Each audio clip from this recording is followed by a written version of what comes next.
갈 것으로 예상했는데 바로 그 체포 적부심이 인용이 돼서 석방이 된 겁니다. 일단 그럼 바로 풀려나게 되는 것이고 이 상황은 어떻게 평가를 하고 계십니까? 결국은 이제 경찰의 체포영장이 잘못됐다는 것을 법원이 오늘 인정을 한 것 같습니다. 예. 즉 이제 체포 적부심이 인용이 되면 네네네. 즉각 석방이 되게 되어 있지 않습니까? 그렇습니다. 만약에 이게 이제 인용이 안 됐다 그러면 앞으로 한 20시간은 더 인치를 할 수가 있는 그렇겠죠. 상황인데 예. 했다는 것 자체는 아까 우리가 쭉 이야기를 했지만 네네. 자 체포 적부심 체포영장을 어떤 신청하는 과정에 있어서 충분히 어떤 이진숙 전 위원장의 어떤 입장과 그다음에 의견서 이런 것들이 충분히 그럼 검사와 법원에서 제출됐느냐 네네. 이 부분에 대한 어떤 지적들이 있을 수 있을 거예요. 자 그리고 이러한 사안에서 근본적으로 이런 정도의 사안을 가지고 과연 그러면 체포를 하는 게 적절하냐 이 부분에 대한 법원에서 판단이 적절하지 않다라고 지금 판단한 거 아니겠습니까? 그러니까요. 더군다나 아까 제가 볼 때는 같은 법원이지만 예. 그러나 이렇게 인용을 한 이유는 예. 이준숙 위원장이 그동안 아까 우리 해왔던 어떤 경찰과의 대화 내용이라든지 그다음에 본인이 보냈던 의견서라든지 충분히 어떤 의사 즉 내가 조사받을 의사가 있다라는 어떤 표현들 예. 이런 것들이 실질적으로 법원에 제대로 제출됐는지 예. 바로 저는 이런 부분이 아마 이 인용에 있어서 중대한 어떤 원인이 됐지 않나 싶습니다. 알겠습니다. 지금 속보 자막을 제가 다시 한번 말씀드리겠습니다. 법원이요. 이진숙 전 방통위원장의 체포 적부심을 인용을 해서 이진숙 전 방통위원장이 곧 석방될 것 같습니다. 결정이 났으니까 이제 바로 석방이 되겠죠. 그런데 지금 담당 법관인 그러니까 김동헌 부장판사의 영장 담기 판사인데 내용을 좀 보면요. 왜 석방을 했는지에 대한 내용이 좀 나옵니다. 피해 사실의 범죄 성립 여부에 관해서 다툼의 여지가 상당하긴 하나 수사의 필요성이 전면 부정된다고까지 보기는 어렵다. 다음으로 피해 사실 중 공직선거법 위반점에 대해서 공소시효가 다가오고 있어서 수사기관으로서는 피의자를 신속히 소환조사할 필요가 있음을 인정하고 있고 지금 내용이 쭉 나오고 있는데 저희가 자막을 좀 정리를 해서 저희가 이유가 무엇인지를 제가 정확히 정리를 해서 자막으로 올려드리도록 하고 일단 우리 최병천 소장께서는 저 의미가 뭔지를 좀 해석을 하시고 앞으로 어떤 식으로 정치권이 이 변화가 있을지 그걸 좀 한번 좀 진단해 주시죠. 이게 이제 체포영장을 허용해 준 것도 법원이고, 네. 근데 이제 적부심에서는 이제 다른 판사가 이렇게 체포까지 하는 거는 좀 이제 적절하지 않았다고 판단한 건데요. 예. 그래서 지금 이렇게 된 거는 하지만 실은 그 앞에서 짧게 얘기하신 것처럼 지금 하나가 공직선거법, 국가공무원법 두 가지인데 이거에 대해서는 여전히 다툼의 여지가 있기 때문에 체포가 안 된 상태에서 도주 우려라든가 뭐 증거 인멸 우려라든가 이런 것까지는 없기 때문에 불체포 상태에서 불구속 상태에서 계속 수사가 진행되지 않을까 싶습니다. 예.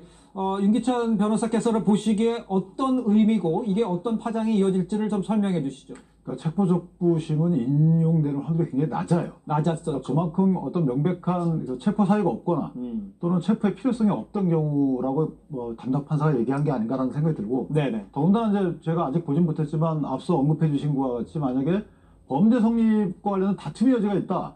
이 부분도 치명적인 거예요. 모든 분들이 얘기하지만 실제 저 정도 발언 갖고 이게 특정인의 낙선이나 당선을 위한 어떤 발언이냐, 그다음에 특정 정당을 반대하는 취지의 발언이냐, 그게 아니고 방통위원회 중립성 보장을 위해서 비판한 거잖아요. 그런데 그 비판한 것을 저렇게 뭔가 선거법 위반으로 그렇게 체포까지 할 정도냐, 다툼의 여지도 있는데 또 하나는 아까 우리가 우려했던 바와 같이 만약에 그 피의자 측에서 제출한 의견서나 그다음에 피의자 측에서 교섭했던 내용이 유선상 내용 등이 수사보고서 등으로 정리가 안 돼서 제출이 안 됐다면 그럼 이거 체포 사유 자체가 없을 수도 있는 거거든요. 마지막으로 체포 필요성도 있어야 되는 겁니다. 체포 사유가 있었다 하더라도 그러니까 6번 소환 통지를 했는데 정당한 이유 없이 안 나왔다 하더라도 그래도 뭔가 사유가 있으면 체포하면 안 되는 거거든요. 마지막에 체포를 해야 되는 것인데 이런 종합적인 내용으로 볼 때 만약에 우리가 걱정했던 바와 같은 그런 취지의 어떤 미비점들이 있다면 이건 경찰이 큰 실수한 거고 제가 하나 더 말씀을 드리면 자 검찰청이 폐지되잖아요. 그러면 이제 경찰의 수사를 견제할 사람이 없습니다. 그건 내부 통제가 되고 내부의 수사에 대해서 잘 아시는 분들이 지휘를 해야 되는데 27일에 있었던 경찰 치안감 인사를 보면 국가수사본부에 4개의 국장급들이 있습니다. 그중에 3개 국장분들이 수사 경험이 없어요. 거의 없어요. 자 이런 분들이 그러면 그동안에 검찰이 그 통제에서 인권보호를 했던 부분인데 이분들이 적절하게 수사지를 해야 되는데 전 그런 인사적인 측면에서도 대통령께서 한번 살펴봐야 될 것이 아닌가. 알겠습니다. 지금 저희가 속보로 전해드리고 있습니다. 법원이요. 이진숙 전 방통위원장에 대한 체포 적부심이 인용이 돼서 이진숙 방통위원장이 곧 석방될 것 같다고 전해졌고, 이진숙 위원장 측에서는요, 법원에서 이진숙 석방을 명령했다 이렇게 이야기한 것으로 전해집니다. 곧 바로 석방해서, 글쎄요, 뭐 제 생각 같아서는 나와서 어떤 뭐 발언도 있을 거라고 생각이 됩니다만, 진행된 상황을 저희가 좀 따라가면서 직접 새로운 소식이 있으면 전해드리도록 하고요. 글쎄 이제 그 대변인께는 이런 걸 여쭤봐야 될 것 같아요. 지금 국민의힘에서라든가 이진숙 위원장 측에서 얘기하는 것은 이게 지금 잘못됐고 과잉이다라는 지적을 계속 해왔고, 결론적으로는 어떻게 될지 모르겠습니다. 법원이 이제 그거를 인정해서 지금 인용이 된 거 아니겠습니까?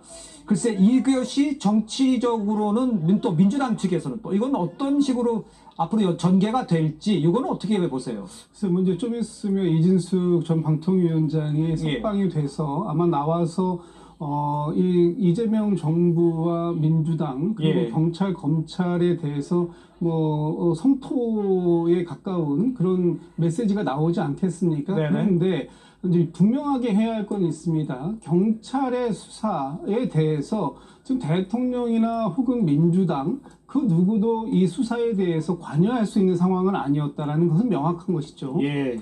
특히 지금 좀 전에 그 법원에서 얘기했던 그 재판장께서 말씀하셨던 것처럼 수사의 필요성도 분명히 좀 있었고요. 네네. 특히 공소시효가 선거법 같은 경우에는 6개월이기 때문에 지난 6.3 대선 이후에 12월 3일이면 공소시효가 완성이 되는 상황이 있었기 때문에 그것이 다가오기 때문에 신속히 수사할 필요성도 있었다라는 점에 대해서는 또 법원도 인정하는 부분이 있습니다. 네네. 다만 그 과정에서 아직까지 이 인용의 어떤 최종적인 이유가 밝혀지는 않았습니다만 네네. 아까 지금 윤기찬 변호사님께서 말씀 주셨던 것처럼 네네. 어떤 피해자 측의 의견이 적극적으로 수용이 되는 상황이 있다고 한다면 그 부분에 대해서는 경찰이나 또는 이 부분에 대해서 영장을 직접 청구한 검찰에게 1차적인 책임이 있다라는 부분은 뭐 피해갈 수는 없을 것 같고요. 네네. 앞으로 이제 향후 재판 과정까지 갈 수 있을지, 그래서 이 상황이 앞으로 이진숙 전 방통위원장은 이 사안, 소위 선거법과 국가공무원법 위반이라는 이 사안을 가지고 어떤 구속 또는 향후 기소까지 이르게 될 수 있을지에 대해서는 좀 전망이 좀 부정적으로 불투명하다. 불투명하는 쪽으로 좀 이렇게 흘러갈 가능성도 있어 보입니다. 알겠습니다. 일단 경찰이 구속영장 청구할 가능성은 좀 낮아 보인다는 지적까지 해주셨어요. 예. 자, 이 사건은 좀 굉장히 저는 중대한 의미를 가지는 사건이라고 봅니다. 네. 이 사안 자체 뿐만 아니라